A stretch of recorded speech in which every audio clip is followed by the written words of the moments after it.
Think forward. Think Research Channel.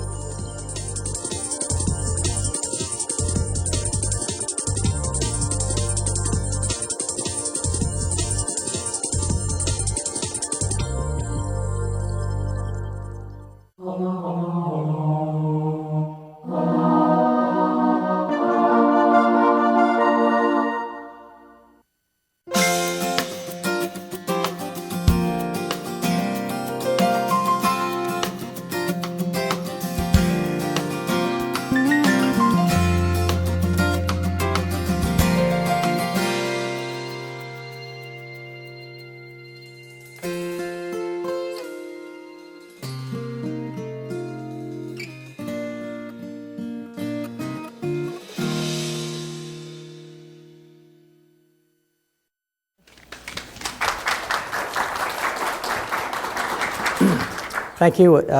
This is sort of a broad topic, so I've kind of tried to narrow it down on things that I think are of interest to people. And in fact, the disease has been around since antiquity. In fact, some of the treatments we still use were actually conceived in antiquity, and I'll show you that as well. One of the things that I find when I see my patients is that they confuse the term vein and artery. They're completely different structures. Most people think they're arteries or veins. They're not. Arteries are very discrete structures that actually conduct blood to the extremities, to the heart, to the brain. They are high-pressure systems. They're very non-compliant. They're very elastic, whereas veins are low-pressure, low-compliance. And it's important in how we as humans function, because when you stand up, you can imagine the hydrostatic pressure that would build up in a tube. If you just hung a tube from the ceiling filled with water, there'd be a lot of hydrostatic pressure at the bottom. And it's because of the unique nature of the vein being very compliant, being able to accommodate big volume changes without changing the pressure, that allows us to assume an upright position, and in most normal situations not have any problems with venous insufficiency or venous hypertension. This cartoon sort of illustrates the drainage that is typical for the venous system. Underneath the skin are small dermal and epidermal venules that then drain into the larger subcutaneous veins, which are of importance when we're talking about varicose veins.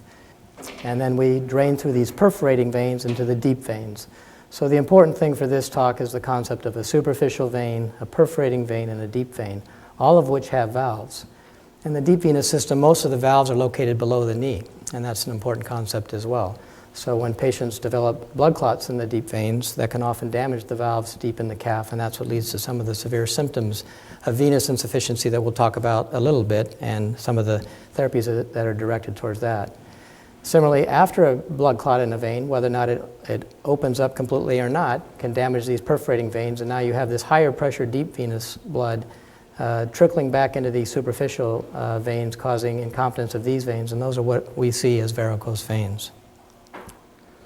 This is that dynamic pressure curve I told you about. So if I laid you down and I measured the blood pressure in your foot, it would be very low. If I then had you sit up and drop your feet over the edge of the bed, you'd see that the pressure begin to rise until when you're standing, pressure is quite high, and this really is equal to the column of blood formed from your heart down to your foot. If you take one step, there's a dynamic process within your extremity, both on stepping of the foot, starts initiation of blood flow back to the heart through a large venous lake in the bottom of the foot. Then the muscular calf has a very tight envelope around the muscles, and that allows the muscles to contract, but it constricts the space. Therefore, the muscles pump or evacuate the blood out of the calf up towards the head, back towards the heart, and you see a rapid drop in the blood pressure. In disease states, if there's obstruction, this can't happen. You can't get rid of this high blood pressure, and that's one form of venous hypertension. Similarly, if the valves don't work, this pressure comes back very quickly because the valves aren't competent, and that's what we'll be talking about later. So venous disease really is broken up into three categories. Important to today's discussion is reflux, but occasionally we do have obstruction, which can be caused by deep vein thrombosis or partially resolved deep vein thrombosis, or from extrinsic compression, such as mass effect, bands, tumors, simple things as fibroids. There are compression syndromes known as the May-Turner and the Paget-Schroeder, which are beyond the scope of this talk. And some people have a mixture of both reflux and obstruction, and they're the most difficult patients to treat. Well, the interest is about varicose veins. What are varicose veins? Well, they're abnormally enlarged superficial veins. They have absent or failed valves. There's a syndrome called Klippel-Trenaunay syndrome, where they have congenital absence of some of their deep veins, sometimes of some of the superficial veins, and the valves are not normally formed. And those people have massive varicose veins, and oftentimes we can't treat those because they're really the only return they have out of their lower extremity. The absence of these valves leads to stasis or pooling of blood, which increases pressure, and it's that increased pressure that causes your discomfort. It's the stretching of the vein that is what causes the discomfort, and that's why everybody understands when they elevate their legs feel better. They all tell you that my veins ache all day long while I'm at work. The minute I get home and put my feet up, sometimes just on a bed, sometimes they run their feet up the wall, but not if they just leave them in a dependent position, such as in a lazy boy, where their pressure and pain resolve. Complications from varicose veins are rare, but if you look closely enough, we can see some form of a complication from untreated varicose veins in up to 50% of our patients. The most decimated, or the most decimating kind, are the thrombophlebitis. That's a blood clot in the superficial vein, which is not the kind that's going to go to your heart and cause you cardiovascular instability, but is the kind that causes severe pain and discomfort, causing you to go to the emergency room. Spontaneous bleeding from varices is uncommon, but if you have a diseased skin, such as the dermatitis we see in severe stasis, you can lead to spontaneous bleeding, and we've had several patients who come in with a story of looking down in the shower and seeing a pool of blood in the bottom of their shower. Well, how common is this? It's very common. Between 10 and 20% of adults in the US and Western Europe will have varicose veins. Up to 50% of women by the age of 50 will show some sign of telangiectatic veins, and I'll describe to you what that is. The classification of varicose veins is really dependent upon the size. So the smallest, the telangiectasia, also known as spider veins, are the smallest, less than 1 millimeter in diameter. The reticular veins, 1 to 4 millimeters in diameter, and a varicose vein described as something larger than 4 millimeters. Here are some clinical examples. This is a spider vein, or a telangiectasia, very, very superficial in the skin, often have one feeding blood vessel that often is a reticular vein that, if injected properly, you can ablate or resolve this process. These are the reticular veins. The larger veins are not truly a varicose vein, again 1 to 4 millimeters, typically located on the outside of the thigh, behind the knee, sometimes on the outside of the calf. Although small, they can be quite painful. They've been treated both with surgical removal as well as some of the sclerotherapy techniques we'll talk about. And this is the true varicose vein. This varicose vein involves the greater saphenous vein, which is one of those major superficial veins running up the inside of the thigh and leading to these secondary. These are actually, I'll show you in a cartoon in a few moments, is a branch of the greater saphenous vein, and they can, over long periods of time, they can become quite large. I have several patients, one particular patient who's in his mid-80s now, I've been seeing since I got to Stanford 16 years ago, who has veins that look like this. He says he has no discomfort. I'm certain that he does. He's just gotten accustomed to it, but he doesn't want anything done about it. And this is the varicose vein of the lesser saphenous vein that typically we see in the back of the calf, oftentimes coursing out to the outside of the calf, down towards the outside ankle bone. Well, how do I get them? What did I do wrong? Well, you have a family that gave them to you usually. That's the most common predisposing factor. So you always hear a story of, and it's often interesting that a patient will come in with varicose veins on their left leg, and every family member has had them on their left leg. They can be bilateral, but again, family history most important. What makes them worse? Anything that increases abdominal pressure or decreases venous return. So we talked about that dynamic motion of standing up and walking, which pumps the blood out of the limb. So anything that leads to sedentary lifestyles, lack of exercise, prolonged standing in a job where you can't move, birth control pills which lead to dilation of the veins, increased blood volume can also lead to it. Obesity, which decreases or increases abdominal pressure by a mass effect similar to pregnancy, and constipation. 33% of patients who have varicose veins will develop them before the age of 25. We see patients as young as 15, 16 years of age with very symptomatic varicose veins. So they're not clearly an aging process, although the symptoms will increase with age. 70% of our population will have some visible leg veins, mostly telangiectasias or reticular veins, by the age of 70. What are the symptoms again? This heaviness, fatigue, achiness, throbbiness, and then more advanced conditions, the dermatitis, which is a dry skin, an itchy skin, Patients begin to scratch their leg, they break open the skin. The skin, because it doesn't drain blood well, is prone to edema. They then get skin infections called cellulitis or erysipelas, which can then damage the skin more, and it's a sort of self-fulfilling prophecy leading finally to ulceration. Ankle swelling is present, but it's not a major component, and I'm very clear with my patients in telling them that if I treat the varicose veins, I wouldn't expect them to see a lot of improvement in their edema, because edema is multifactorial and beyond the scope of this talk. It's also important to understand that the venous insufficiency or varicose veins is a diverse disease. Now, this study back in 1991, in a full third of their patients, they could identify no reflux in those specific veins I talked to you about, the superficial system, the deep system, or a perforating system. The most common source, though, remains the greater saphenous vein, where it connects to the deep femoral vein, the greater saphenofemoral junction right here. But physical examination alone is not specific, and it's not very sensitive. Even when you use a handheld Doppler, which is a little pencil probe that gives an ultrasonic signal that you can listen to blood flow and try and decide the direction of flow and try and decide whether or not there's venous insufficiency, meaning reflux or vein blood falling in the wrong direction, going back towards the ground. In this study, they looked at patients, had an experienced examiner do a physical examination with the aid of a handheld Doppler, and then each patient had a duplex, which is a more specific examination I'll talk to you about in a moment. And the sensitivity was not very good, specifically in finding deep reflux. And if the surgeon were to have operated on these patients based on his physical examination alone, 30% of the problems would have been missed. Well, what is the treatment plan for venous insufficiency? Well, it's removal of this reflux and wherever it is. And so the important concept is a preoperative assessment of exactly where the problem is so we can direct our therapies to the problem. That means identifying duplications, perforating veins, reflux at any key tributaries, and quantify if there's deep reflux. Because if a patient has severe deep reflux, those major workhorse veins deep inside the leg, and I take out their superficial veins, I may not help them very much, and it's important that they understand that. Well, this is a picture of a color flow duplex ultrasound scan. This is the way the examination is done. The patient is standing with their weight on their non-examined leg. The probe is placed over a vein.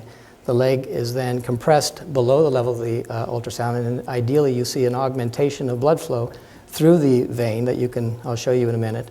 And ideally, after the blood flow goes through the vein, it stops. That's the normal situation with a competent valve. Now here we have an abnormal patient. This is the saphenofemoral junction. So this is where this superficial saphenous vein joins this deep vein right here. This is the common femoral vein. This little gate right here is where you can actually submit the Doppler signal into this space and assess the flow, and also the direction of flow. This is an old slide. This is a non-color flow, but today we have color flow, and for stupid people like me, it allows you to have blood flow towards the heart in red and back towards the foot in blue. But this is an older version. So here we have augmented flow, so that's flow in this direction, and then it's let go, and you can see that there's a large volume of flow going in the wrong direction. So this is reflux, and these markings, every other marking here is a second, so that's significant reflux. Here is the vein in cross-section, so it's a big vein, that's much bigger. That vein should be about this size down here. Again, mid-segment of the saphenous vein, same maneuver. Augmentation should stop, this should be flat, there should be no signal right here, and again, you have a long reflux, multiple seconds, again, in this very dilated vein. The duplex can also identify these perforating veins and show reflux in the same manner in the perforating veins. So this cartoon depicts the usual anatomy of the saphenous system, and you can see there are multiple branches.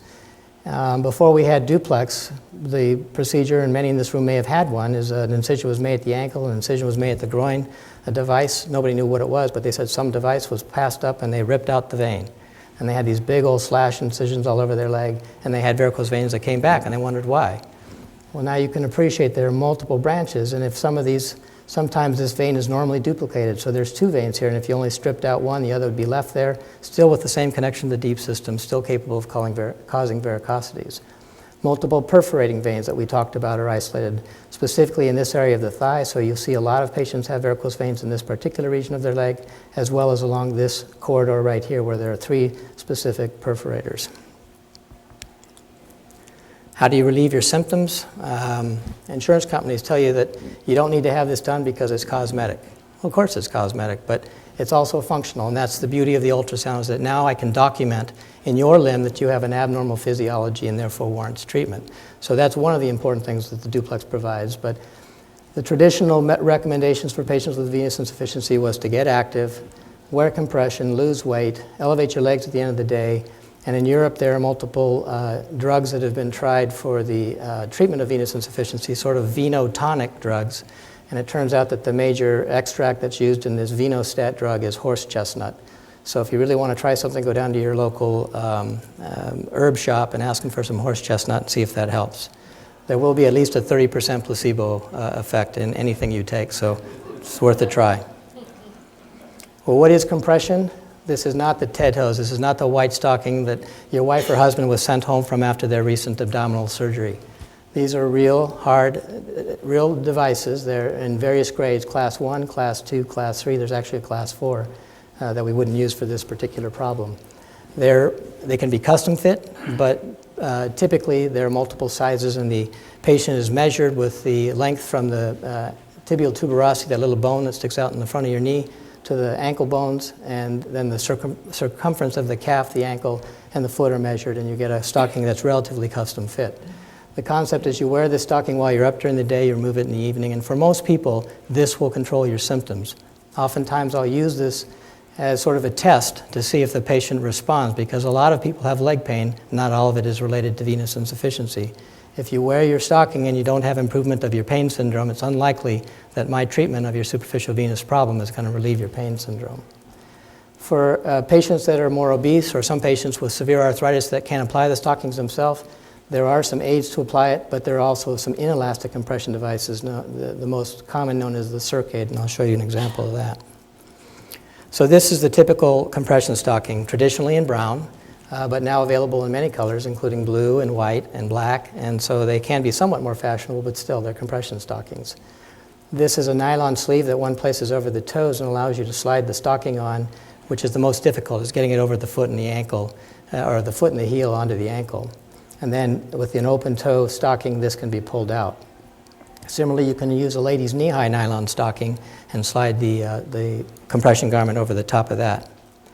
This is the Circade device. It's these multiple interlocking inelastic Velcro straps. So the concept is a patient spends the night with the legs elevated, and we'll talk a little bit about how you do that. And then when before the patient gets out of bed, you apply this inelastic compression device from the foot initially up to the knee, and that will keep the edema from reforming in the limb. When I talk about elevation of your feet, you can't go home and put your feet on a pillow. If you've ever watched a video of somebody sleeping there all over their bed and the pillow's on the floor within about a half hour, you can't put a wedge under there because you'll get a bad back, okay? The simplest way to do it is take a block, a 4x4 block, and put it under the foot of your bed. That's 4 inches, that's all you need. Therefore, if you're a back sleeper, a stomach sleeper, a side sleeper, your foot's always higher than your chest. My father-in-law is in a wheelchair and had severe swelling of his lower extremities, and I tried to talk him into doing this, and he wouldn't believe me, so we snuck into his room and put his bed up on blocks, and the next day he saw his ankles for the first time in 6 months. And when I showed him the blocks, he couldn't believe it. So it really works. Well, as I said, the varicose veins have been recognized since antiquity, and Galen actually recognized that these ulcers that often formed near a varicose vein, and if you remove the vein, it wasn't done on purpose, it was actually, in this particular instance, was done accidentally, the ulcer started to heal. In the 19th century, again, it was recognized, this association with varicosities and ulcers and removal of the vein leading to healing. But really the father of modern venous treatments is Trendelenburg. Trendelenburg described the test, again, a physical examination type test, using elastic wraps placed over the saphenofemoral. That's where the main saphenous vein goes into the groin, or the saphenopopliteal junction, where the lesser saphenous vein goes into the knee, behind the knee. If he put a tourniquet around that and had the patient stand up and the varicose veins didn't recur, he knew that association meant that that valve was incompetent, and then therefore removing that, ligating that greater saphenous vein would treat those varices. So he was one of the first to perform ligation of the greater saphenous vein. He also excised varices in the 1860s and actually performed the first pulmonary embolectomy in 1908. That's a big operation to be done in 1908. This is Charles Mayo, one of the Mayo brothers, started the Mayo Clinic, but was a surgeon and a pioneer in venous surgery. And his contribution was a very foreboding instrument called the external stripper. And it was a big ring on a long metal hook, and you made an incision in the groin, divided the vein, slid this little ring around the outside of the vein and rammed it down the leg, and hoped that you didn't have a lot of bleeding. And for many years, patients had this done, and they told their friends, "Don't go see that guy." These two men, Harold Dodd and Frank Coquette, really contributed a lot to our understanding of venous insufficiency in understanding the influence that perforating veins have. Without their, and that's why you notice in that cartoon back there were some Dodd perforators and there were some Coquette perforators, but they recognized that just stripping a greater saphenous vein if they had incompetent perforators didn't always treat the disease, and therefore these incompetent perforators warranted treatment as well. And as we get into some of the newer endovenous ablation techniques, we'll talk about some of the reasons for failure may be because these perforators had not been addressed.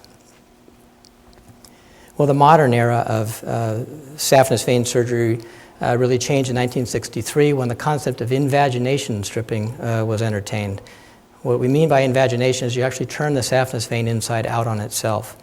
A device is passed inside the vein, but it's tied in such a way that when you pull on the stripping device, the vein turns inside out, or inverts into itself, and therefore there's less trauma. The old-fashioned way was to take a big metal initially, and then more recently plastic acorn. It looked like a big grappling hook. It was attached to the stripper.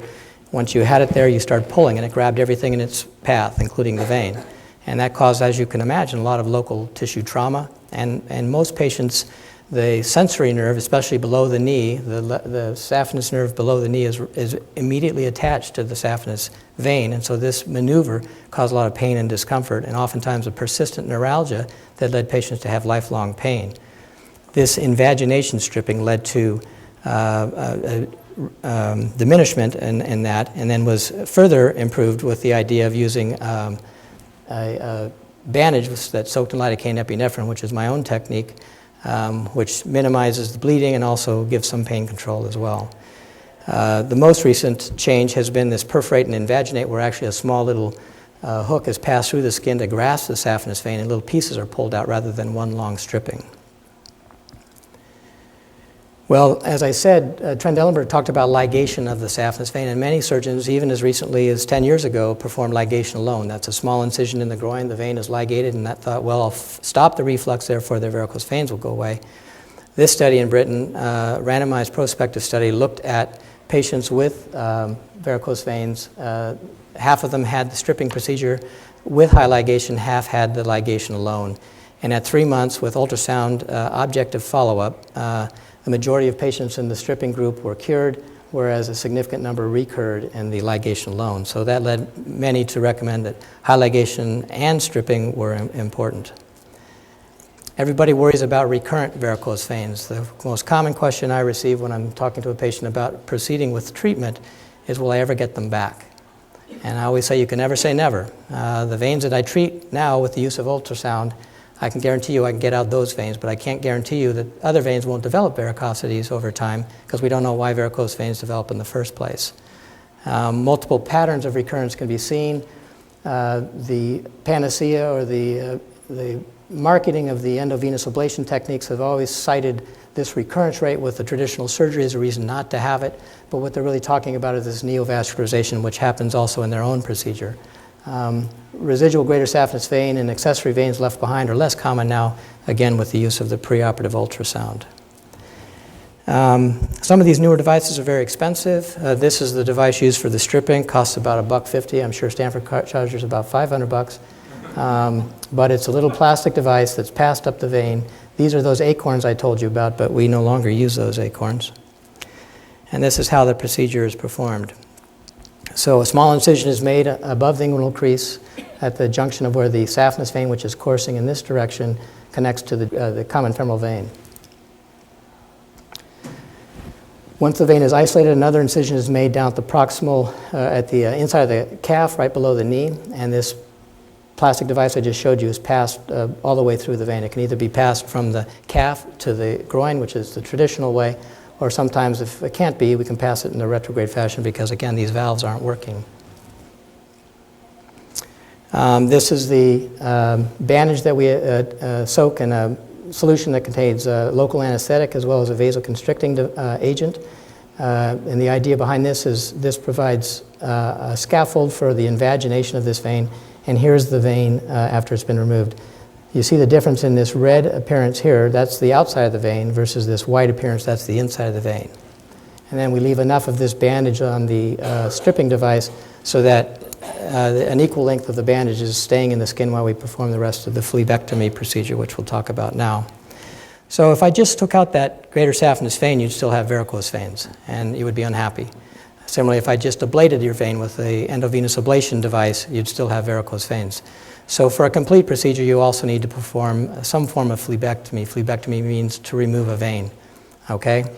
So the current treatment is what's called stab phlebectomy, and for those knitters and crocheters in the office, in the audience, this is a whole host of hooks that all look much like crochet hooks, okay? And the idea is, so we make a small incision. We actually use a knife that's used to open up the cornea for cataract surgery, very small incision. You can even use a small needle. With the hook, we elevate the varicosity, and with these hemostats, we can literally advance it out, and with a special cautery device, seal it off. So this is during the process, and this is what the incisions look like when they're done. Fairly small, don't even use sutures to close them. This was from division of the lesser saphenous vein. And so this is a typical patient. You see they had significant varices from the greater saphenous vein. So the saphenous from here up towards the head was refluxing and led to these varices here. So the saphenous was stripped to this level, and then stab phlebectomy was performed. And this is the patient a month later. I talked to you about the varices that are common on the inside of the thigh. So again, this patient had an incompetent saphenous vein that actually we stripped down to here, but this branch and this perforator right here made another incision here, and then phlebectomy of this segment. And this is the result. There is interest now in a minimally invasive way of removing these varices. The current version of this is this Trivex system. It's a lot like liposuction. It's this rotating head with a fiber optic light that's placed underneath the skin, and it's designed just to grab all these varices and pull them up. I saw it demonstrated once, and the amount of bleeding I saw was frightful, so I've decided it's not in the best interest of my patients. But it is a device. If you go to some of the vein centers around the country, you'll hear about it. I'm not sure how frequently it's used because I think there are better options available, specifically the stab phlebectomy. So I'm talking about old-fashioned surgery, again, developed in antiquity, refined in the 19th century, and been used steadily for the last 200 years. Is it tarnished? No. It's still a very durable procedure. I think with the innovations that we've talked about, the cosmetic result is improved. Patients who are studied after their procedure feel that it has improved their quality of life, and recurrence is minimized by the use of the ultrasound and really is disease-related rather than procedure-related, meaning that patients may develop other varices and segments of vein that were not abnormal at the time of their procedure. Well, it's the age of the internet, okay, and everybody wants something sexy. So you can go to Arizona and play some golf and have your veins taken care of by this doctor who's not even a vascular surgeon, but I won't let you know my bias. And what they propose to do is show you all these neat gadgets and toys that will make you look beautiful. So you don't want to be like this person who's going to have surgery. Of course, you want to look like this person, and you want to be running on the beach with beautiful legs. Because if you do surgery, you're going to end up looking like this person. Okay, and that's the promise. That's what the internet can promise you. There's no need for objectivity. There's no need for data. There's no prospective studies. It's just, I said I can do it, and therefore I will do it. And you got to be careful. That said, I think there is room for advancement. This device actually was developed probably almost 10 years ago. This is a radiofrequency catheter, and it has these specific tines that supply the radiofrequency energy to the vessel wall. Radiofrequency is similar to what we use for electrocautery in the operating room, and various devices were used. It was thought that radiofrequency would help people with anal incontinence, because when you place this radiofrequency around their anal sphincter, it constricted the collagen, and therefore it tightened their sphincter, and their incontinence was improved. So the original concept here was the venous restore catheter. It was going to restore that vein. So I talked to you about the valves, and they weren't working, so if I narrowed the vein and brought the valves back together, they'll work, won't they? So this was what happened. They used the Restore catheter, and all the veins closed. They went, aha, now we've got the venous closure catheter, because it closes the vein. So that's how this was developed. So this is the generator. These are the catheters. And hopefully I don't kill everything with this video.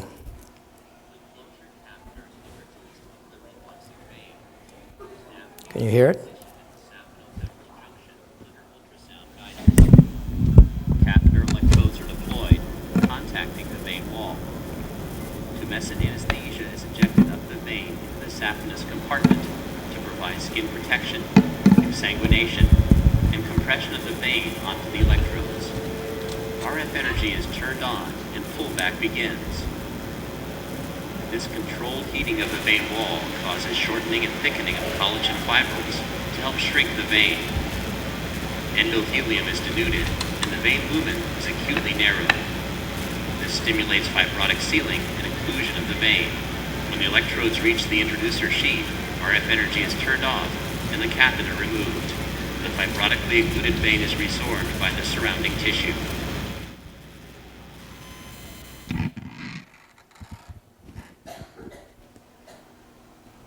We didn't kill it. Good.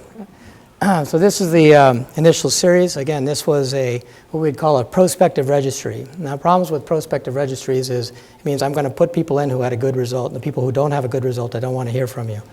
And so, of course, it looks good because it's not randomized. Bad results don't happen.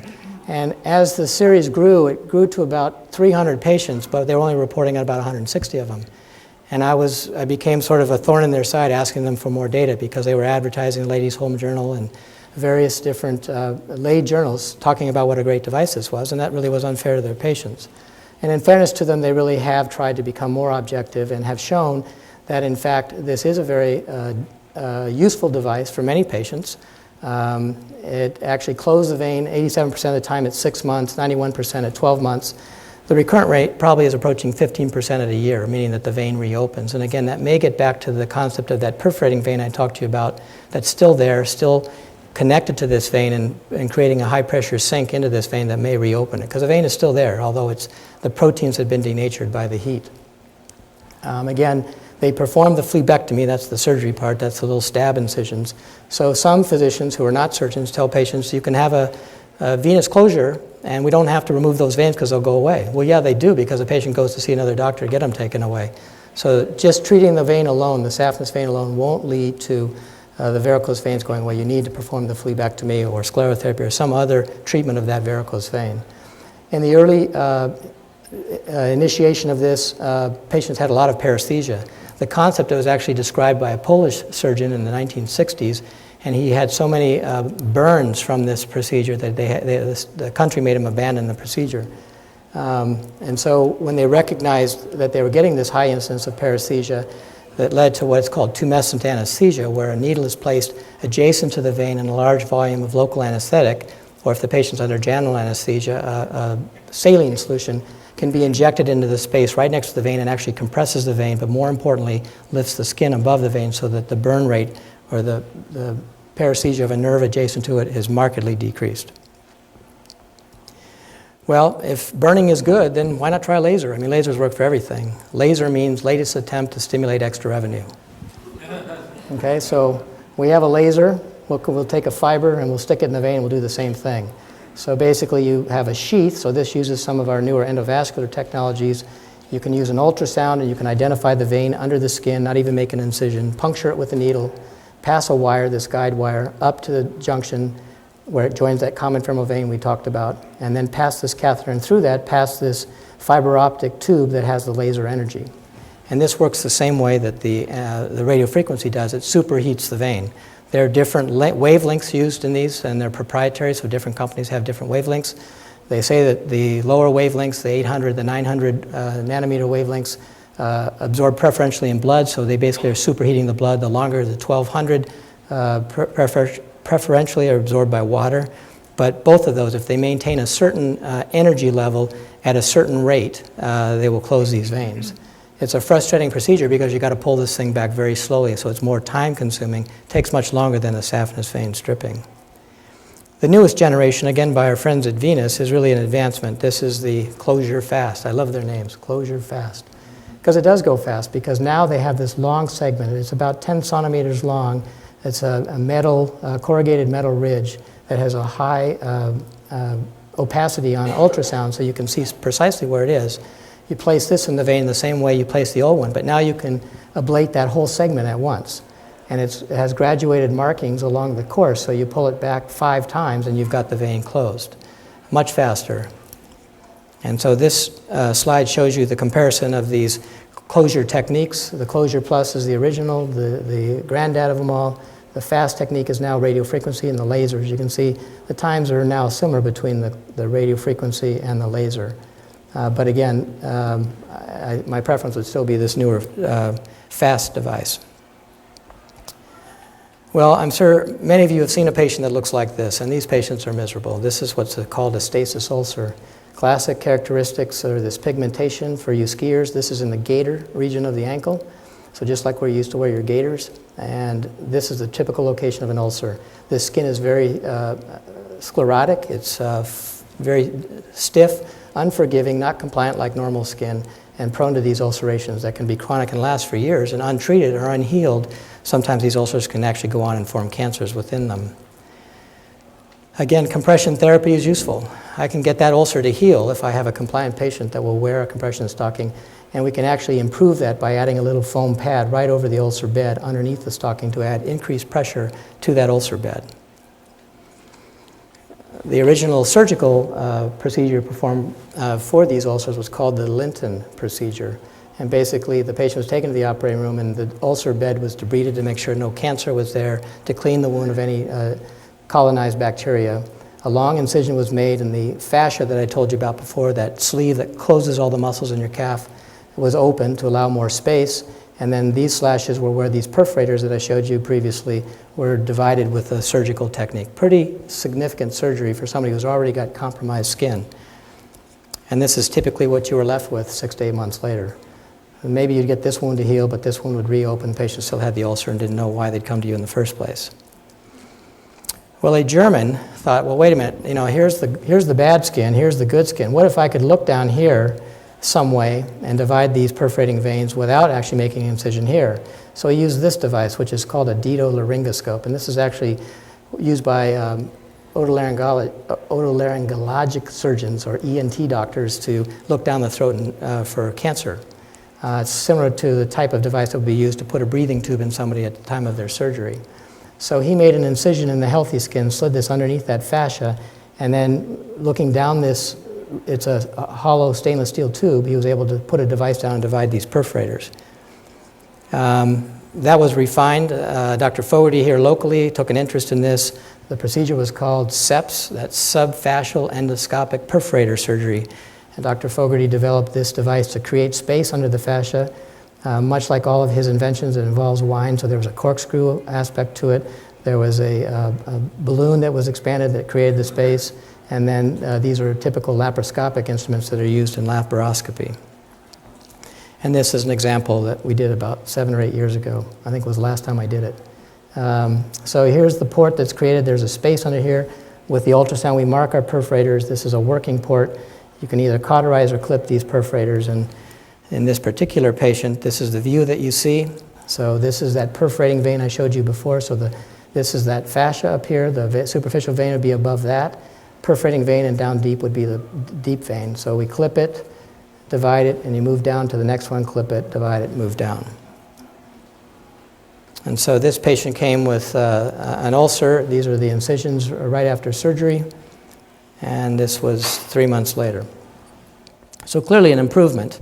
But again, most patients don't need this procedure, and I've probably done 5 within the last 10 years. So a useful invention, useful in select patients who have problem ulcers, but in the majority of patients, it's superficial veins that have been the problem and have been unaddressed. And if you treat those veins, oftentimes the ulcers will heal without the added surgical procedure known as SEPS.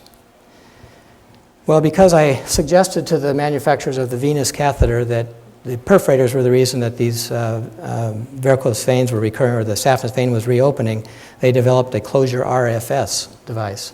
And so now this is a catheter with a metal trocar that under ultrasound guidance is inserted through the skin after local anesthesia into the perforating vein, the plastic sheath is withdrawn, and this metal radiofrequency probe is heated, and basically the idea is that you close off this perforator.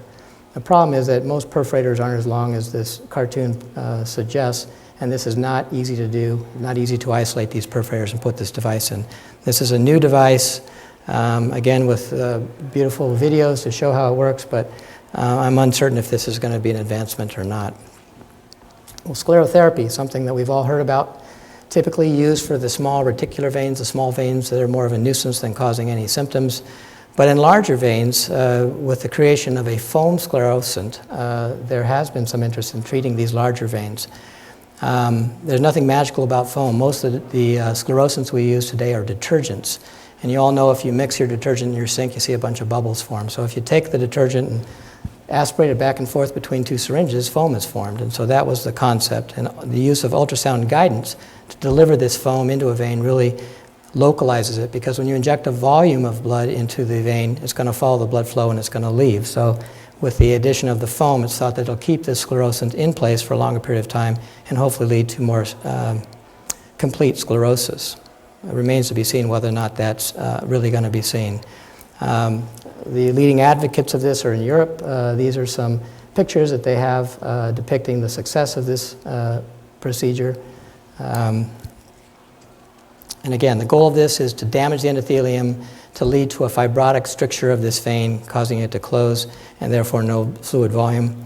In my own experience with sclerotherapy, it rapidly recurs. Once you start sclerosis of even the small reticular veins, it's a lifelong process. The beauty of the ultrasound, again, is that you can inject it into damaged veins through damaged skin, and so we have used it in some situations where it would be difficult to make an incision to remove a superficial vein, and the aid of this ultrasound-guided foam sclerosant has been helpful to us. So in my own practice, it's sort of a selective use. But if you follow patients who've had sclerotherapy, there is a high recurrence rate of reflux, 70 to 80% by 2 years, and a significant recanalization rate, as one would expect, because the vein's still there.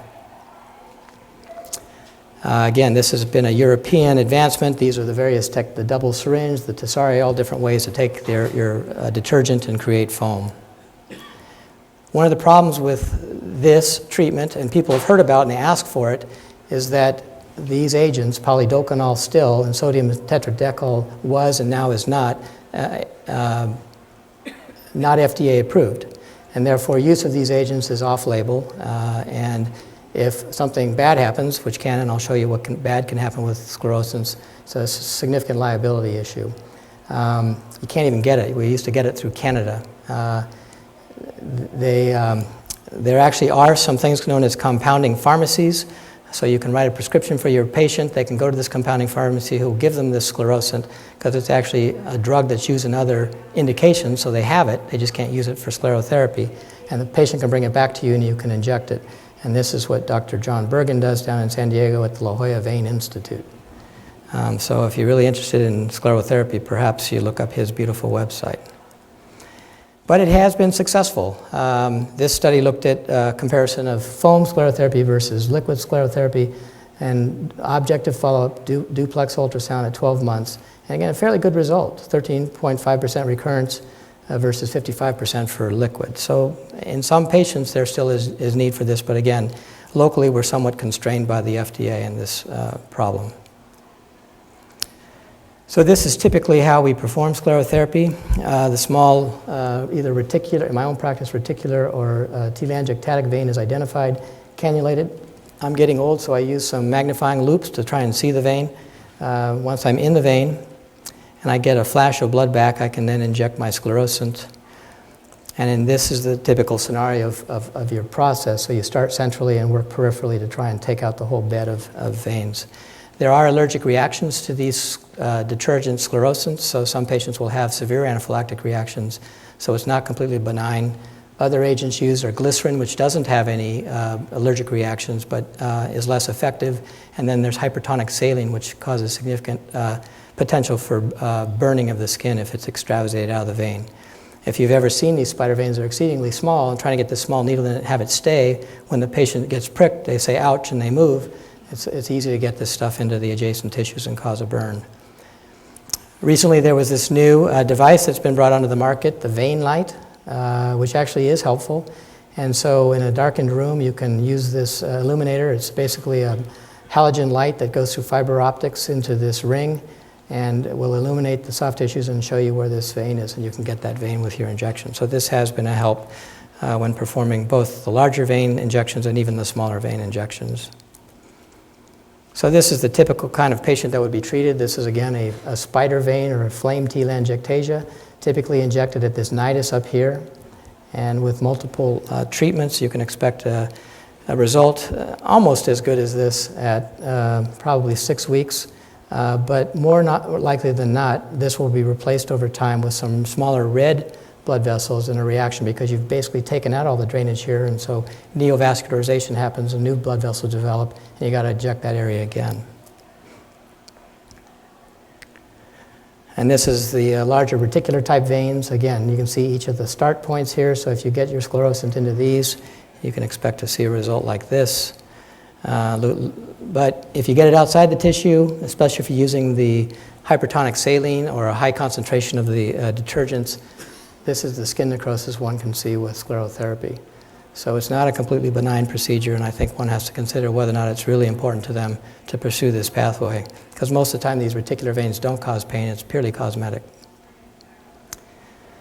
Well, finally, to sort of close things out, the deep veins also can be a problem, and typically they become a problem because somebody's had a deep vein thrombosis that was probably not recognized and not treated appropriately during the acute setting, and therefore they're left with this chronic venous insufficiency. The deep vein valves are damaged, and so the thought is if I could fix that valve, I might help this patient. And so there has been interest in performing valvuloplasty with 5 to 10 year follow-up. The major advocate of this is a very competent surgeon in Honolulu, Dr. Peter Kissner, who really had excellent results, but he selected his patients very carefully. Another concept was a valve transposition. So I'd take your axillary vein, which is working normally, and I transpose it down to your leg where your valve isn't working, and that should make you better. But again, what I talked about earlier is after the deep vein thrombosis is healed, some people, the vein never gets back to that compliant vein that we talked about in a natural state. So it's a thickened, rigid tube. So you take this compliant valve from the arm, you put it into this non-compliant, very rigid leg, and it fails very rapidly. So now you have an arm problem and a leg problem. So we kind of abandoned that. Then we thought, well, there's a lot of cadavers that are being used for organ transplantation. Why don't we take some of their valves and treat them in the same manner and then use them? And so we've tried that as well, and they failed the same. They've dilated and they've become incompetent over very short periods of time. So for patients with severe deep venous insufficiency, compression therapy remains the most important concept. And if a patient is compliant, they can live a reasonably normal life. This cartoon depicts the various forms of valve repair, valvuloplasty. Sutures are taken through the side to try and create a reef or tighten up that valve to make it competent again. They were actually done, you can make the incision above the valve, through the valve. Actually, this was innovative, taking an angioscope, which is a small lighted telescope, much like an endoscope, looking through a side branch down at the valve, and then from the outside putting a stitch through, trying to reef this valve up to correct it. Again, short-term success, no long-term success. In the era of endovascular treatments, what about taking a valve, a normal valve, and putting it on a stent, and then therefore you could deploy it percutaneously from a remote site? Neat idea. Able to do this in animals. This is a pig. See a beautiful valve. It's competent. It's working. But again, they put it in a normal vein, so of course it would work normally. This is a sheep. Again, this was after 6 months, so at 6 months this still looked pretty good. It was well incorporated.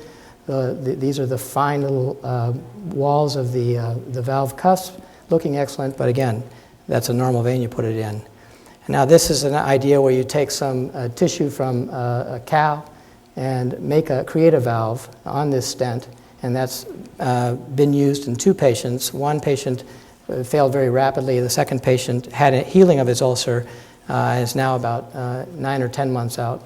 But no follow-up has been in the literature on this patient, and I suspect it's failed as well. And I think that the reason it fails is what we talked about earlier. The valves, I again talked about, most of the valves are below the knee, and this is for treatment in the thigh or above the groin. where there's only one, maybe two valves in the normal situation. But the reason people have problems is for the valves that aren't working below the knee, which are much smaller than we could ever make any percutaneously delivered device. But nevertheless, research remains ongoing. So in conclusion, venous insufficiency, modern greater saphenous vein stripping and perforated ligation is a durable procedure. Patients do enjoy early return to work. They're not in bed for 2 weeks like your grandmother told you. They have some post-procedure discomfort that's real, but is variable among patients. But it is more than patients with the ablation procedures, such as the venous closure or the endovascular laser treatments. The problem with the endovascular treatments is the durability remains unknown. Probably approaching a reopening of the vein of 15% a year is a reasonable estimate. Sclerotherapy, again, best applied to these small reticular veins and telangiectasias.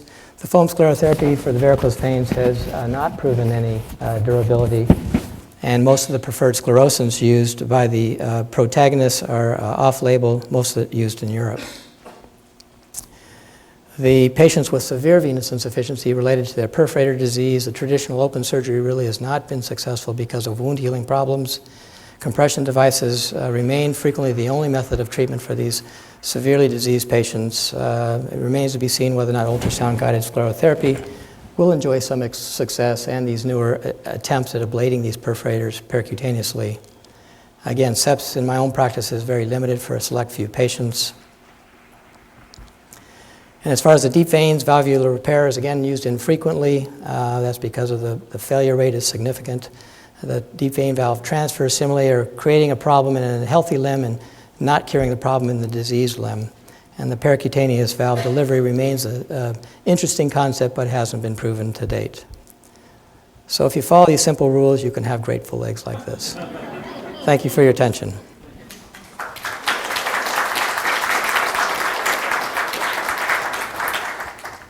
Okay, questions? Yes. Well, it's been studied extensively, and I'm not sure we still have a complete understanding, but it's thought that the back pressure, the hypertension that builds up in the veins, is transmitted back through the capillaries. Remember, arteries bring down blood to the capillary level, and normal flow, there's some fluid and nutrients that leak out the capillaries into the adjacent tissues to get their oxygen, their glucose, and everything. And then it's collected back into the venules and back up the leg. So you imagine if you stop the outflow of the blood, the pressure builds up in the venules, in the capillaries, and more exudation of fluid happens. The pores for that exudation become larger. Proteins leak out, red blood cells leak out, they die. Their proteins are trapped, it leads to more sclerosis. And so it's thought that now oxygen, glucose, those nutrients can't get to the skin because of this increased interstitial, meaning the pressure within those soft tissues, pressure. And so the compression forces the blood to stay in the vein, back up to the heart, and that actually is why we think compression helps heal these. They've looked at microscopic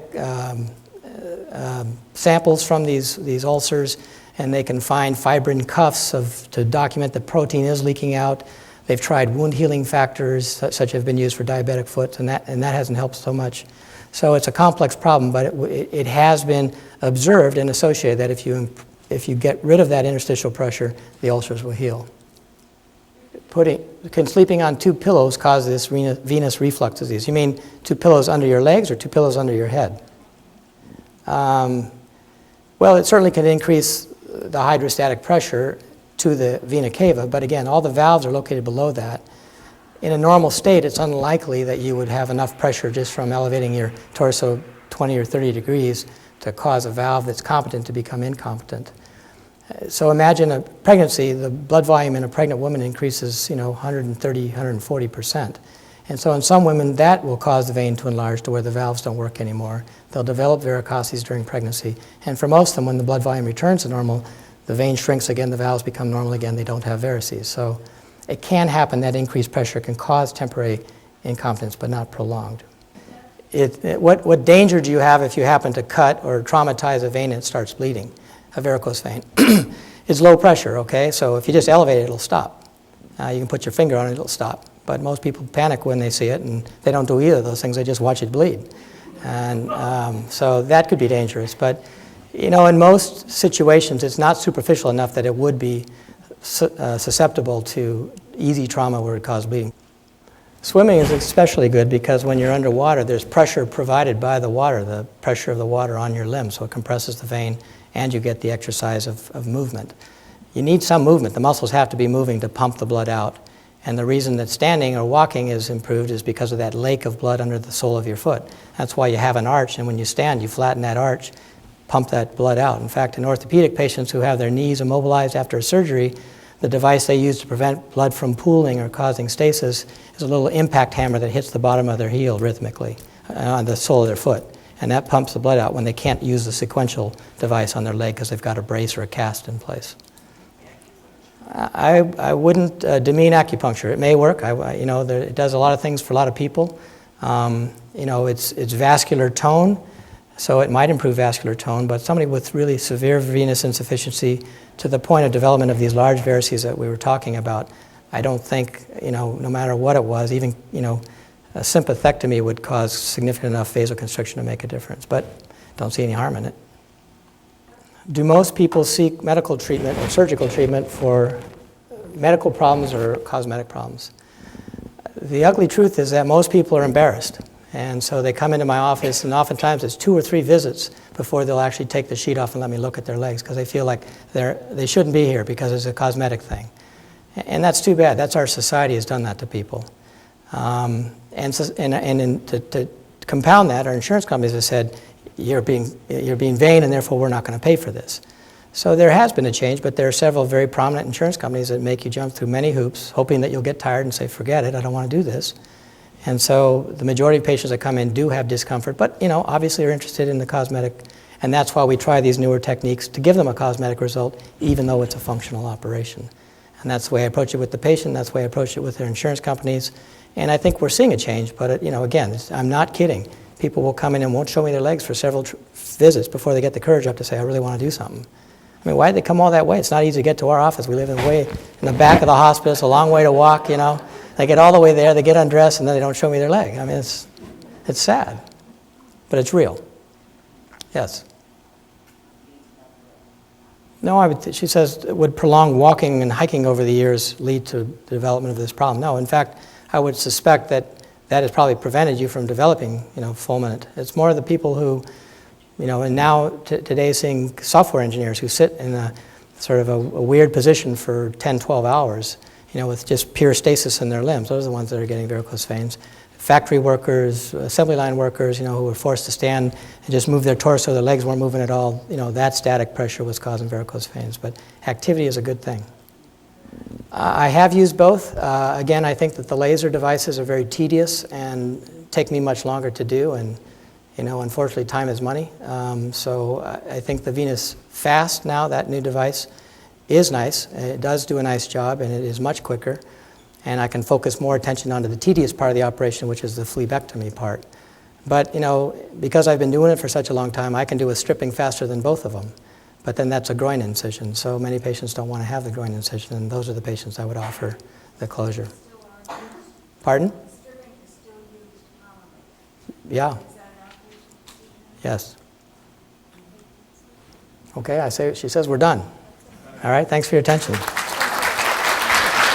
right, thanks.